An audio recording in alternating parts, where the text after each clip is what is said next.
मैं ये काफी बार सुनता हूं। मैं आपको एक लाइन बनाकर दूंगा। मैं आपके लिए एक लाइन का ख्याल रखूंगा। एक बाइनरी बिजनेस को करने का सही तरीका क्या है और किस तरह से अपने ऑर्गेनाइजेशन को चला सकते हैं? वाह, क्या बढ़िया सवाल है ये। मुझे लगता है इसके बारे में सही तरह से समझाने के लिए मुझे चॉक बोर्ड पर ड्रॉ करना पड़ेगा।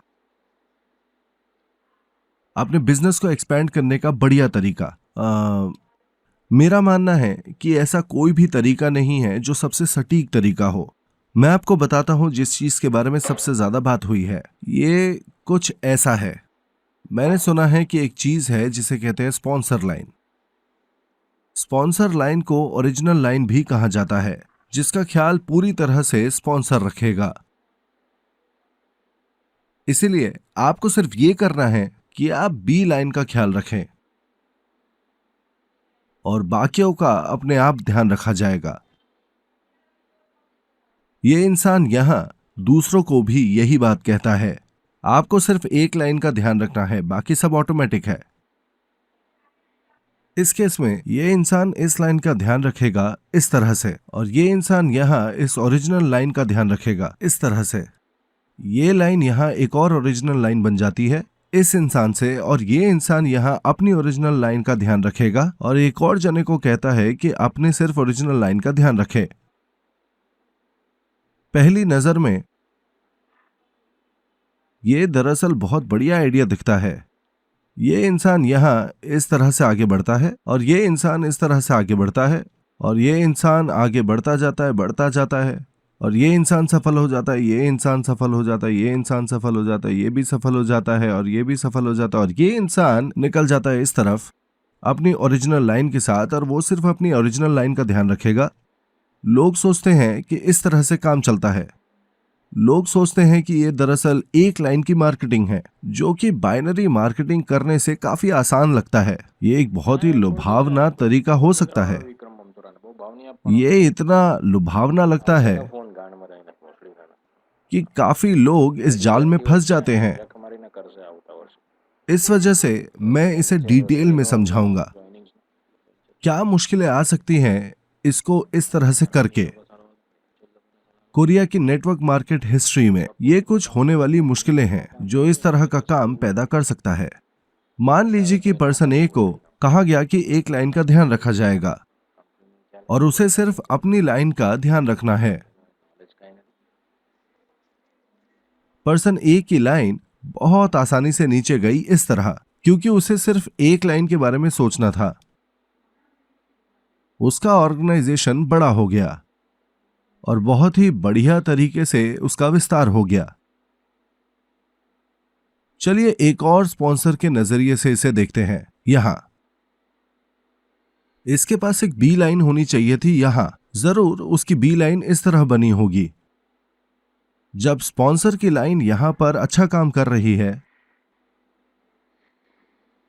क्या वो ज्यादा लोग जोड़ेगा इस लाइन पर, या वो ज्यादा लोगों को जोड़ेगा वहां अपनी बी लाइन पर? यह बात साफ है कि बी लाइन पर ज्यादा लोगों को जोड़ने पर उसके लिए ज्यादा लाभ होगा। अगर ऐसा होता है, वो इंसान जो इस लाइन का यहां ध्यान रख रहा था, ये मानकर कि ये लाइन बड़ी है और अब स्पॉन्सर की लाइन को अचानक एक अनदेखे मुश्किल का सामना करना पड़ रहा है, उस इंसान के लिए ये लाइन बन जाती है बिगर लेग और ओरिजिनल लाइन छोटी लाइन बन जाती है। उसे कहा गया था कि स्पॉन्सर्स लाइन ओरिजिनल लाइन है और बड़ी लेग है, और उसे दूसरे लाइन पर फोकस करना है। पर अब उसे इस तरह की मुश्किल हो रही है।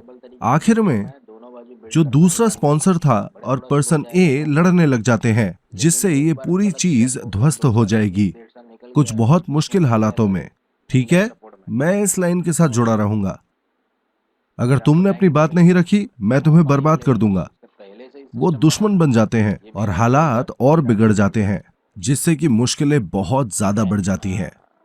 ये दोनों एक दूसरे को नुकसान पहुंचाने लगते हैं। दरअसल ये हालात हुए जब इस इंसान की लाइन अच्छी बन गई, इस इंसान की लाइन बड़ी हो गई, पर उसे कहा गया था कि ओरिजिनल लाइन गारंटीड होगी। फिर भी इस तरह की मुश्किल से बचा नहीं जा सका।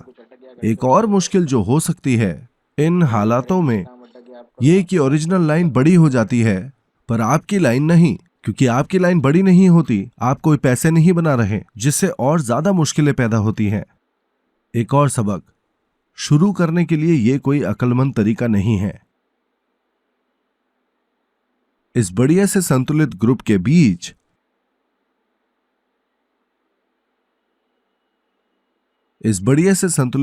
बीच और ये यहां पर उल्टी हुई ग्रुप, अगर इन दोनों ग्रुप का सेल्स एक बराबर हो, क्या ग्रुप ए या ग्रुप बी ज्यादा कॉम्पनसेशन लाएंगे अपने मेंबर्स के लिए?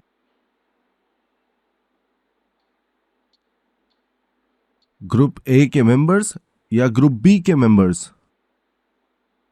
साफ तौर पर ग्रुप बी के मेंबर्स। और मैं आपको बताता हूं क्यों।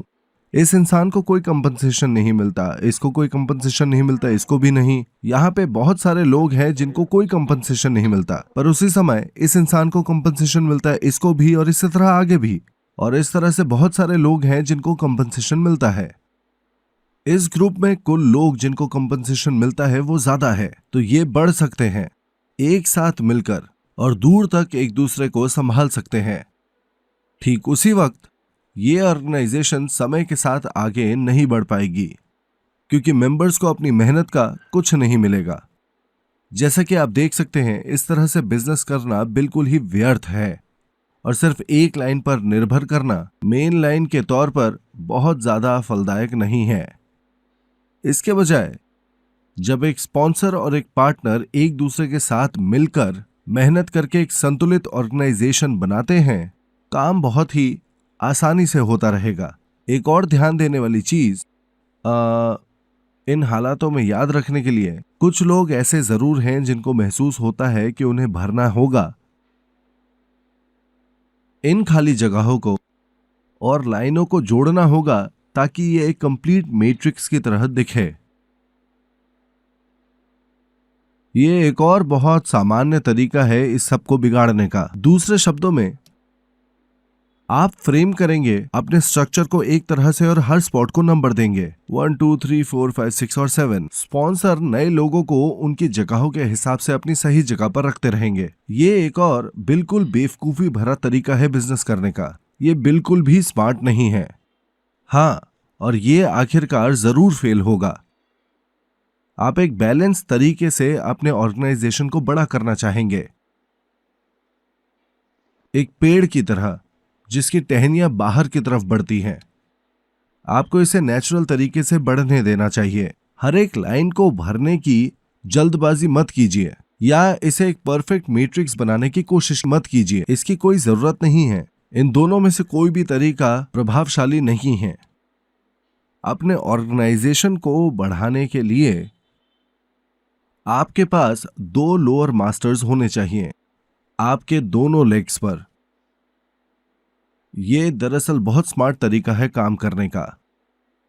उदाहरण के लिए, डायमंड मास्टर बनने के रास्ते पर आपके पास एक सेल्स मास्टर होना चाहिए यहां और एक और सेल्स मास्टर यहां।